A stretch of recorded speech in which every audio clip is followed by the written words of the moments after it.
পবিত্র ঈদে মিলাদুন্নবী উপলক্ষে সন্ধ্যায় বাইতুল মোকাররম জাতীয় মসজিদে ইসলামিক ফাউন্ডেশনের পক্ষকালব্যাপী সিরাতুন্নবী অনুষ্ঠানের উদ্বোধন করেন রাষ্ট্রপতি মির্জা ফখরুল ইসলাম আলমগীর। এ সময় রাষ্ট্রপতি মহানবী হযরত মুহাম্মদ সাল্লাল্লাহু আলাইহি সাল্লামের জীবন ও আদর্শ অনুসরণের আহ্বান জানান। তিনি বলেন, সত্য, ন্যায় ও ক্ষমাশীল, সহনশীলতা এবং মানবিকতার অনন্য দৃষ্টান্ত স্থাপন করে গেছেন মহানবী। হযরত মুহাম্মদ সাল্লাল্লাহু আলাইহি ওয়াসাল্লামের জীবন ও আদর্শ বিশ্ব মানবতার জন্য চিরন্তন পথনির্দেশ।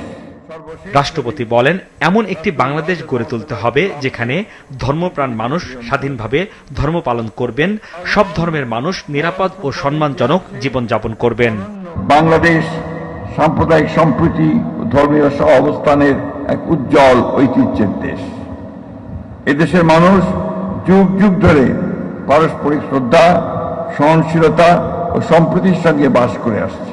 আমরা এমন একটি বাংলাদেশ গড়ে তুলতে চাই যেখানে ধর্মপ্রাণ মানুষ স্বাধীনভাবে ধর্ম পালন করবেন, সকল ধর্মের মানুষ নিরাপদ ও সম্মানজনক জীবনযাপন করবেন, ন্যায় বিচার, সাম্য, মানবিক মর্যাদা ও পারস্পরিক সৌহার্দ্য হবে রাষ্ট্র ও সমাজের ভিত্তি।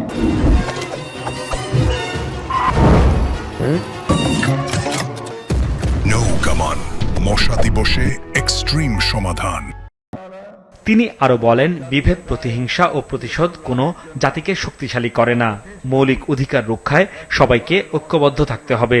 ধর্মীয় নেতাদের কল্যাণে সরকারের বিভিন্ন উদ্যোগের কথা তুলে ধরে রাষ্ট্রপতি বলেন, ইতোমধ্যে ইমাম, মুয়াজ্জিন ও খাদেমদের মাসিক সম্মানী ভাতা দেয়া শুরু হয়েছে। 2030 সালের আগে দেশের সব মসজিদ ও অন্যান্য ধর্মীয় উপাসনালয়ে মাসিক সম্মানী ভাতা দেওয়ার আশা প্রকাশ করেন তিনি। আমাদের মনে রাখতে হবে, বিভেদ, প্রতিহিংসা, প্রতিশোধ কোন জাতিকে শক্তিশালী করে না।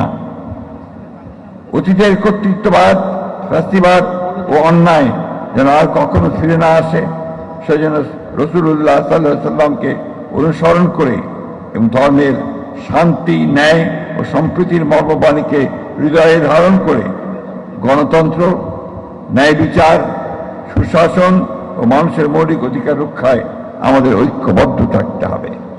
আলেম ওলামাদের উদ্দেশ্যে রাষ্ট্রপতি বলেন, দুর্নীতি, মাদক, সন্ত্রাস, সাম্প্রদায়িক বিদ্বেষ, গুজব, নারী ও শিশু নির্যাতন এবং অসহিষ্ণুতার বিরুদ্ধে জনসচেতনতা তৈরিতে তাদের ভূমিকা গুরুত্বপূর্ণ।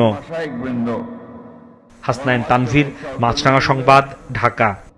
আমন্ত্রিত অতিথিবৃন্দ।